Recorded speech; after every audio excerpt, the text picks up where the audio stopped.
It's really fucking annoying when you put in all of this time, effort, and energy online to book in all of these sales opportunities, so your calendar starts to fill up and fill up and fill up. You get to that point where lead flow isn't really an issue, but then you're sat there on Zoom calls, on phone calls, and people aren't showing up or they're not actually picking up the phone. And it's a very common occurrence that most people actually have. Now, hang on to the end of this video because I'm actually going to show you and I'm going to walk through in this video exactly how I have. It is very, very rare, a very odd occasion that someone doesn't show up for a call with myself. And I want to walk through the exact system that I've actually got in place to help you implement that into your business as well. So really, really important. Now, a couple of things that you need to bear in mind is the quality of the leads that are actually coming through first and foremost. So is that person actually wanting to be on that call with you? Do they actually want to hear more about your product or service? Really, really important first and foremost. So as they're actually coming through, what is that pre-qualification process actually looking like? And do they actually want to be on that call? Okay, number one. Second thing is the reminders and the run up to that call. That call needs to be like a main event that that person actually wants to be on. So let's say someone actually books in a call for 2 days' time. You need to then remind them and have confirmation of that call that's actually taking place. The next day, another reminder. The next day, another reminder. The next day, another reminder, okay?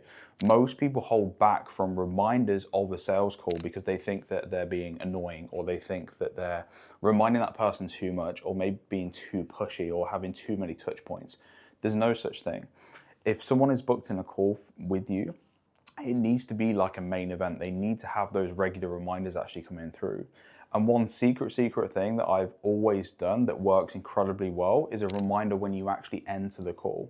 Something that you can implement on Zoom, if you use Zoom and you actually do your video calls in there, is the moment you actually go on to that Zoom call and you enter the Zoom call yourself to actually take part in that call yourself, you can actually set a reminder, an automated reminder that goes out to the other participant that actually says to them, Josh is on the call with you right now, or you're on the call right now, you're actually waiting for them. It works really, really well. So if you have reminders 48 hours before, a day before, 24 hours before, an hour before, and when you're actually on the call, there's 4 separate reminders there on the run up to that call. And if you send those reminders across email, SMS, so text, and WhatsApp, so 3 different ways as well, all of a sudden you've got 12 touch points there before you actually get on the call. So in regards to reminding that person about the call that they've actually booked in for, you're getting a massive, massive win there, and you're automating as many reminders as possible there. Also, don't be afraid and shy away from or be lazy about the manual touch points before the call as well. Something that I always recommend you do is pick up your phone on WhatsApp and send that person a voice note. Hey, really looking forward to our call today. We had a great conversation prior to this. Can't wait to actually have a chat with you later on today. So again, you've got that manual touch point, that personal touch point, and again, it reminds them to get on that call. So another reminder there as well. When that person books in as well, automate a redirection to a thank you page. This works incredibly well. So that person can have the expectations of the call that they're actually about to embark on. They can see any results, any testimonials, any wins, all of the validation that you've actually got on that call. So you've got proof that what you actually can offer is real, and it's not just theory. So they get redirected to that as well. And this is all prior to them actually getting on that sales call itself, okay? Now, let's say the worst happens and leading up to this point, this person does not show up for the call. That's okay. Okay, there's ways around it where you can actually get that call rebooked in. And this is what I would then push that person into a rescheduled sequence, essentially. So a rescheduled sequence would be the moment that they don't show up for a call or they're 15 minutes late for a call. You can then set automations up. So 15 minutes after, hey, are you still jumping on? I'm still on the call right now. Is this something that you can't make anymore? Also, during this time, you want to have those manual touch points as well, where I would pick up the fucking phone and call them anyway. But having those automated touch points are incredibly important, okay? Now, from that point, if they don't answer or they don't respond after 15 minutes of being late for the call, you can then automate and put them into a 30-day reschedule sequence after that point.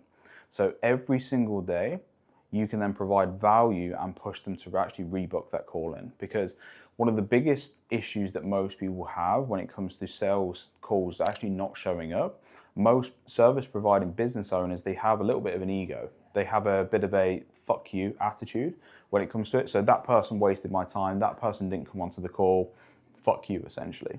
Now, that can actually lose you a lot of sales, especially if you're essentially assuming that that person just ghosted you, or they didn't come on the call and they've just wasted your time. Life happens, things happen. Now, something like an emergency could have happened, something personal could have happened. They wouldn't have forgot because they've got the reminders in there, but things happen in life, so you can't necessarily assume. So that person booked in a call for a reason, providing that the pre-qualification process was done correctly. They've booked in a call because they want your help. So that 30-day email sequence after they've not showed up for the call should be around that. It should be giving them more additional help, additional value, additional advice, coaching points, teaching points, showing more validation. And then at the bottom of each of those emails, you're just pushing the reschedule each and every time. That way we're helping. So in and around that call, it's not just a case of booking in a call and that's it. As you can see here, we've got a nice run up in regards to reminders for that person to actually get on that call. After that person doesn't show, we've then got a post sequence, 30 days post sequence, really driving the rescheduling of that call just there. So there's a lot more before. There's things that are happening on the call, and then there's a lot that's happening after the call. And if you really bubble wrap your automation sequence around that call itself, you can maximize the amount of calls that actually show up. Really valuable. With that being said, don't be afraid, and I've touched on this a couple of times within this video so far. Don't be afraid to put those manual touch points in. Don't be afraid to be lazy, to not be lazy, sorry. Don't be afraid to pick up the phone and contact that person and be proactive when it comes to capitalize on as much opportunity as possible that's actually coming through. Now, if someone doesn't come onto the call, pick up the phone. If someone's not got back to you, follow up. There's so many sales that are lost because the follow-up process isn't there. Really important. So if you're not following up with your leads and not following up with your opportunity, you're just saying goodbye to the opportunity that you've created in the first place. It's not annoying, it's not pushy, it's not salesy. That person has requested and they want your help. That's why you're in this situation in the first place. You're just trying your absolute best to provide that help with them, and you're trying to help until the point that they actually say, no, I'm not interested in this anymore. So don't be afraid to keep following up with that person on a regular basis. So if you can implement that automation sequence at the front of the call, so before the call, on the call, so during the call actually happening, and then post the call to get the reschedule of the call actually in, on top of those manual touch points as well, you're essentially creating this bubble wrap around the call and maximizing how many calls actually show up, therefore not wasting your time when it comes to your diary.